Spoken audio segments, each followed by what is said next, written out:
শিরোনাম দেখেই বুঝতে পারছো এটা ভীষণ অ্যাডভেঞ্চারের গল্প। যথার্থই তাই। সত্যিই ভারী রোমাঞ্চকর ঘটনা। নিতান্তই একবার আমি এক ভয়ঙ্কর নরখাদকের পাল্লায় পড়েছিলাম। আফ্রিকার জঙ্গলে কি কোনো অজ্ঞাত উপদ্বীপের উপকূলে নয়, এই বাংলার বুকেই একদিন ট্রেনে যেতে যেতে সে অভাবনীয় সাক্ষাতের কথা স্মরণ করলে এখনো আমার হৃদকম্প হয়। বছর 8 আগের কথা। সবে ম্যাট্রিক পাশ করেছি, মামার বাড়ি যাচ্ছি বেড়াতে, রানাঘাট পর্যন্ত যাব। তাই ফুর্তি করে যাবার মতলবে বাবার কাছে যা টাকা পেলাম তাই দিয়ে একখানা সেকেন্ড ক্লাসের টিকিট কিনে ফেললাম। বহুকাল থেকেই লোভ ছিল ফার্স্ট সেকেন্ড ক্লাসে চাপবার, এতদিনে তার সুযোগ পাওয়া গেল। লোভে পাপ, পাপে মৃত্যু কথাটা প্রায় ভুলে গেছিলাম। ভুলে ভালোই করেছিলাম বোধ করি, নইলে এই অদ্ভুত কাহিনী শোনার সুযোগ পেতে না তোমরা। সমস্ত কামরাটায় একা আমি। ভাবলাম আর কেউ আসবে না, তাহলে বেশ আরামে যাওয়া যাবে একলা এই পথটুকু। কিন্তু গাড়ি ছাড়বার পূর্ব মুহূর্তেই একজন বৃদ্ধ ভদ্রলোক এসে উঠলেন। এক মাথা পাকা চুলই তাঁর বার্ধক্যের একমাত্র প্রমাণ। তা না হলে শরীরের বাঁধুনি, চলাফেরার উদ্যম, বেশবাসের ফিটপাট কায়দা থেকে ঠিক তার বয়স কত অনুমান করা কঠিন। গাড়িতে আমরা দুজন, বয়সের পার্থক্য সত্ত্বেও অল্পক্ষণেই আমাদের আলাপ জমে উঠল। ভদ্রলোক বেশ মিশুকো। প্রথম কথা পারলেন তিনি। এ কথায় সে কথায় আমরা দমদম এসে পৌঁছালাম। হঠাৎ একটা তারস্বর আমাদের কানে এলো, অজিত, এই অজিত, নেমে পড় চট করে, গাড়ি ছেড়ে দিল যে।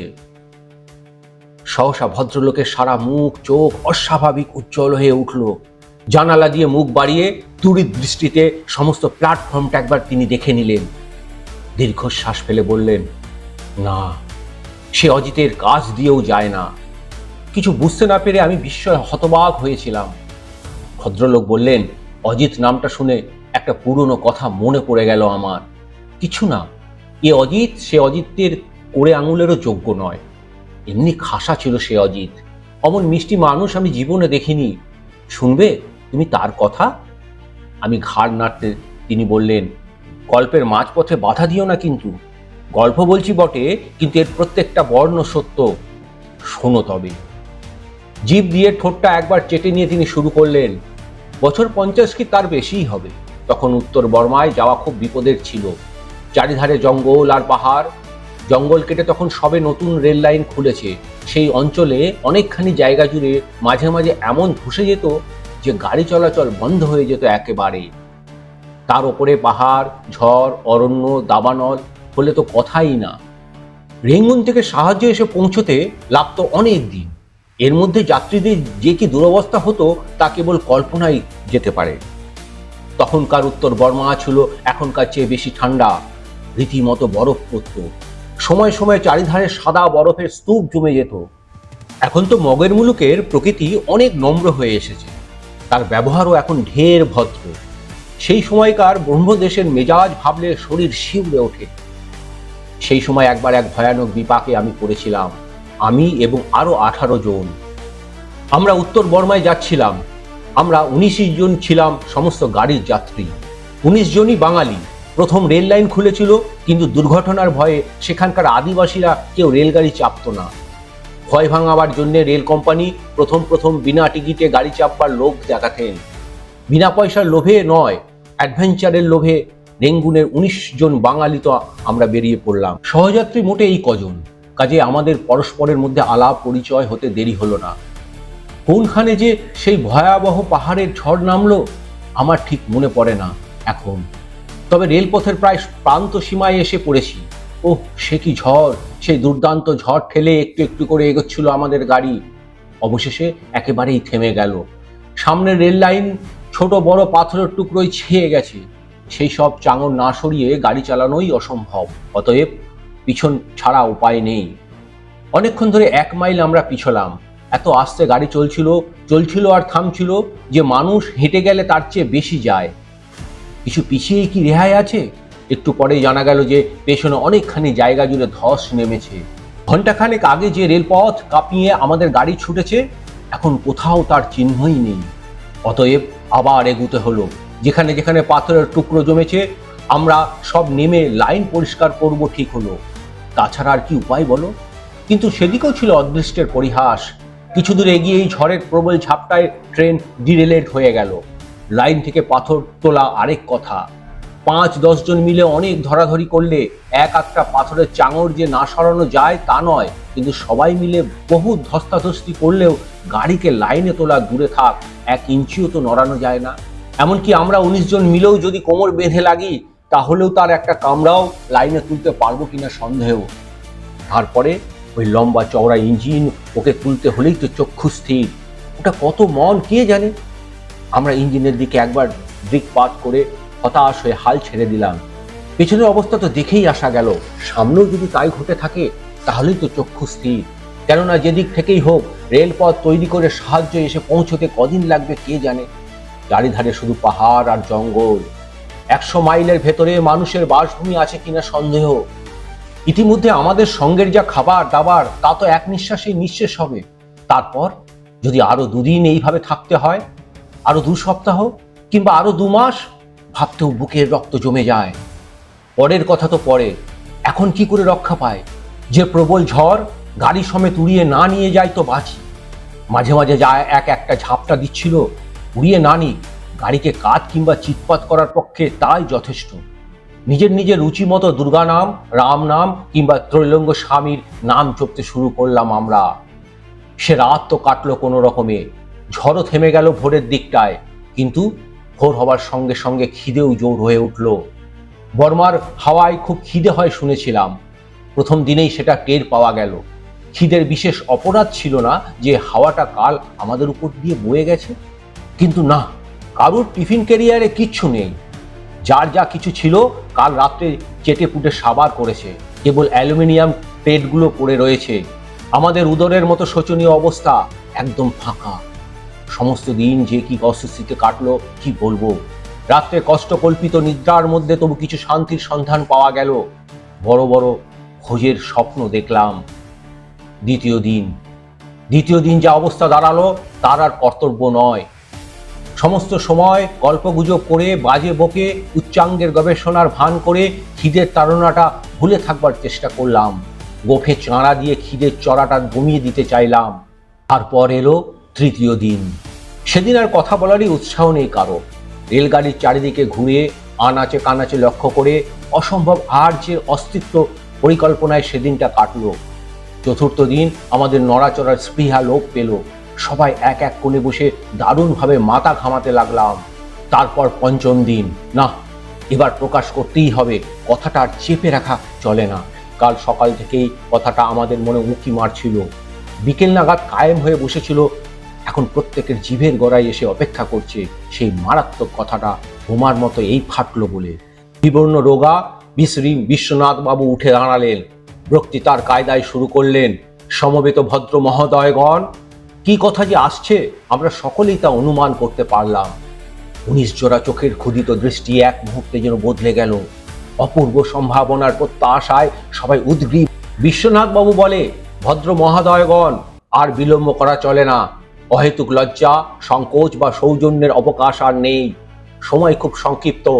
আমাদের মধ্যে কোন ভাগ্যবান ব্যক্তি আজ বাকি সকলের খাদ্য যোগাবেন, এখন আমাদের তা স্থির করতে হবে। শৈলেশ বাবু উঠে বললেন, আমি ভোলানাথ বাবুকে মনোনীত করলাম। ভোলানাথ বাবু বললেন, কিন্তু আমার পছন্দ অমৃত বাবুকেই। অমৃতবাবু উঠলেন। অপ্রত্যাশিত সৌভাগ্যে তিনি লজ্জিত কি মর্মাহত বোঝা গেল না। নিজের সুস্পষ্ট দেহকেই আজ সবচেয়ে বড় শত্রু বলে তার বিবেচনা হলো। আমতা আমতা করে তিনি বললেন, বিশ্বনাথ বাবু আমাদের মধ্যে প্রবীণ এবং শ্রদ্ধেয়। তাছাড়া তিনি একজন বড় বক্তাও বটেন। আমার মতে প্রাথমিক সম্মানটা তাকেই দেওয়া উচিত। অতএব তার সপক্ষে আমি নিজের মনোনয়ন প্রত্যাহার করছি। কমল দত্ত বললেন, যদি কারুর আপত্তি না থাকে তাহলে অমৃতবাবুর অভিলাষ গ্রাহ্য করা হবে। সুধাংশুবাবু আপত্তি করাতে অমৃতবাবুর পদত্যাগ অগ্রাহ্য হলো। এই একই কারণে ভোলানাথ বাবুর রেজিগনেশনও গৃহীত হলো না। শঙ্করবাবু বললেন, ভোলানাথ বাবু এবং অমৃত বাবু, এদের মধ্যে কার আবেদন গ্রাহ্য করা হবে, অতঃপর ভোটের দ্বারা তাই স্থির করা হোক। আমি এই সুযোগ গ্রহণ করলাম। ভোটাভুটির ব্যাপারে একজন চেয়ারম্যান দরকার, নইলে ভোট গুনবে কে? অতএব আমি নিজেকে চেয়ারম্যান মনোনীত করলাম। ওদের মধ্যে আমি দূরদর্শী, সাহায্য এসে না পৌঁছানো তক নিত্যকার ভোটায়নের জন্য চেয়ারম্যানকেই কষ্ট করে টিকে থাকতে হবে শেষ পর্যন্ত। এটা আমি সূত্রপাতেই বুঝতে পেরেছিলাম। অমৃতবাবুর দিকেই সকলের দৃষ্টি নিবদ্ধ থাকতে আমি সকলের বিনা অসম্মতিক্রমে নির্বাচিত হয়ে গেলাম। অতঃপর প্রভাসবাবু বললেন, আজকের দুপুর বেলার জন্য দুজনের কাকে বেছে নেওয়া হবে সেটা এবার সভাপতি মশাই ব্যালটের দ্বারা স্থির করুন। নাদুবাবু বললেন, আমার মতো ভোলানাথ বাবু নির্বাচনের গৌরব লাভের অযোগ্য। যদিও তিনি কচি এবং কাঁচা, সে সঙ্গে তিনি অত্যন্ত রোগা ও শিরিঙ্গে। অমৃতবাবুর পরিধিকে এই দুঃসময়ে আমরা অবজ্ঞা করতে পারি না। শৈলেশবাবু বললেন, অমৃতবাবুর মধ্যে কি আছে? কেবল মোটা হাড় আর ছিবড়ে। তাছাড়া পাকা মাংস আমার অপছন্দ, কত চর্বিও আমার ধাতে সয় না। সেই তুলনায় ভোলানাথ বাবু হচ্ছে ভালুকের কাছে পাঠা। ভালুকের ওজন বেশি হতে পারে, কিন্তু ভোজনের বেলায় পাঠাতেই আমাদের রুচি। নাদুবাবু বাধা দিয়ে বললেন, অমৃতবাবুর রীতিমতো মানহানি হয়েছে, তাকে ভালুক বলা হয়েছে। অমৃতবাবুর ভয়ানক রেগে যাওয়া উচিত আর প্রতিবাদ করা উচিত। অমৃতবাবু বললেন, শৈলেশবাবু ঠিকই বলেছেন, এত বড় খাঁটি কথা কেউ বলেনি আমার সম্বন্ধে। আমি যথার্থই একটা ভাল্লুক। অমৃতবাবুর মতো কূটতার্কিক যে এত সহজে পরের সিদ্ধান্ত মেনে নেবেন আশা করতে পারিনি। বুঝতে পারলাম তার আত্মগ্লানির মূলে রয়েছে স্ট্রাগল ফর এক্সিস্টেন্স। যাক, ব্যালেট নেওয়া হলো। কেবল ভোলানাথ বাবুর নিজের ছাড়া আর সকলের ভোট তার সপক্ষে গেল। অমৃতবাবুর বেলাও তাই। একমাত্র অমৃতবাবু স্বয়ং নিজের বিপক্ষে ভোট দিলেন। অগত্যা দুজনের নাম একসঙ্গে দুবার ব্যালেটে দেওয়া হলো। আবার দুজনেই সমান সমান ভোট পেলেন। অর্ধেক লোক পরিপুষ্টতার পক্ষপাতী, বাকি অর্ধেকের মত হচ্ছে যৌবনে দাও রাজ টিকা। এরূপ ক্ষেত্রে সমস্যার সমাধান সভাপতির উপর নির্ভর করে। আমার ভোটটা অমৃতবাবুর তরফে দিয়ে অশোভন নির্বাচন প্রতিযোগিতার অবসান করলাম।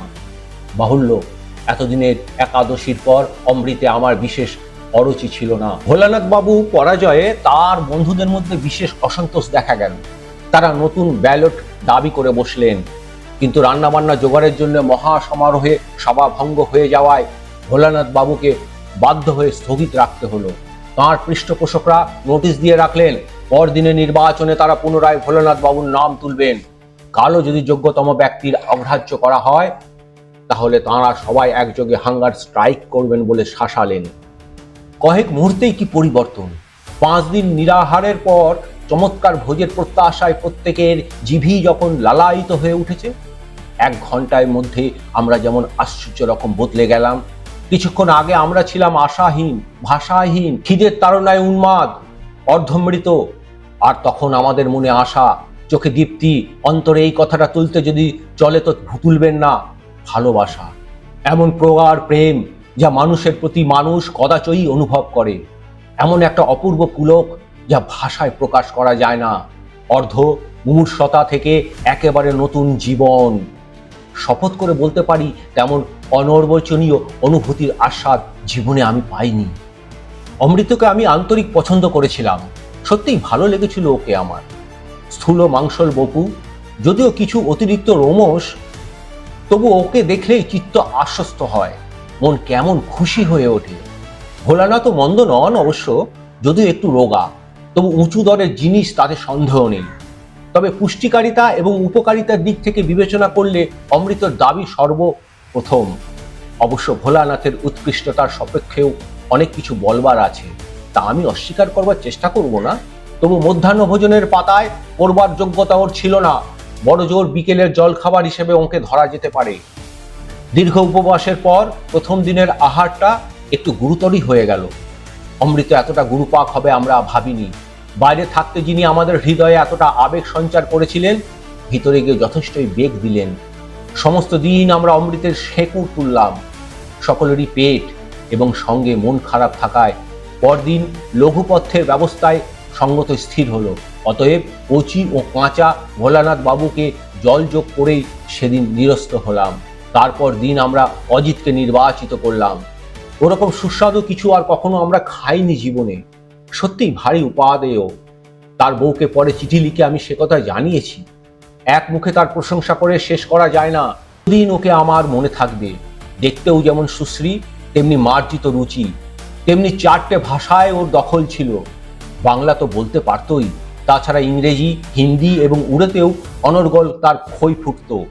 হিন্দি একটু ভুলই বলতো, তাও বলুক কি। এমনি এক আধটুকু ফ্রেঞ্চ আর জার্মানও ওর জানা ছিল, তাতেই ক্ষতিপূরণ হয়ে গেছিল। ক্যারিকেচার করতেও জানতো, সুর ভাঁজতেও পারত।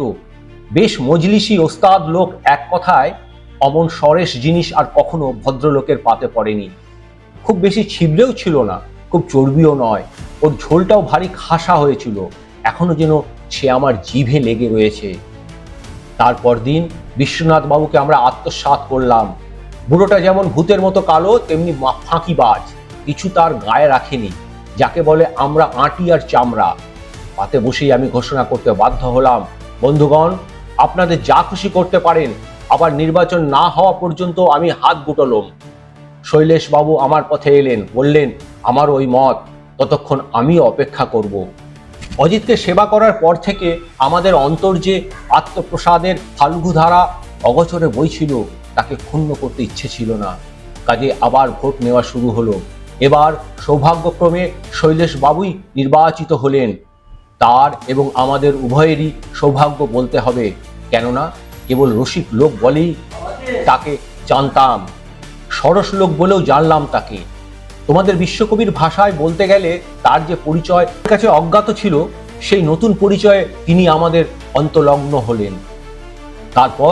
তারপর একে একে ব্যোমকেশ, নিরঞ্জন, কেদারনাথ, গঙ্গা গোবিন্দ নির্বাচনে খুব গোলমাল হয়েছিল, কেননা ও ছিল যেমন রোগা তেমনি বেঁটে।